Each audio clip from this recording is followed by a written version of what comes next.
வணக்கம். இந்த மீன் வகைகள் தாய்லாந்து, ஆப்பிரிக்கா, இந்தியாவில் மிசோரம் போன்ற இடங்களில் சதுப்பு நிலம் சற்று மணல் பாங்காக உள்ள இடங்களில் வளரும். கேட்ஃபிஷ் கேவ்ஃபிஷ் குடும்பத்தை சார்ந்தது. இதன் உடம்பில் உள்ள கொழுப்பு கரைந்து வயிற்றில் சேர்ந்து கட்டியாக மாறிடு. அந்த காலநிலையில் இது தன்னை மண்ணில் நுழைத்து கொண்டு ஒருவித மியூக்கோஸ் அப்படிங்கிற எண்ணெய் படத்தை ஏற்படுத்திக்கலாம்.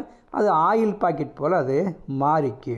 அப்போது அதனுடைய இதய துடிப்பு ஒரு நாளைக்கு 2ங்கிற அளவில் இருக்குது.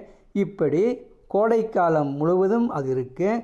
மழை பெய்கிற போது மண் ஈரத்தன்மை பெற்றவுடனே உயிர் பெற்று அது மேலே வரும். இதனிடையில் வேறு உயிரினங்களான தேள், பூரான் மற்றும் விலாங்கு மீன் வகைகள் உறங்கும் காலத்திற்காக இந்த மீன்களை தேடி வாய் வழியாக இதன் வயிற்றில் சென்று அமர்ந்து கொண்டு அவைகள்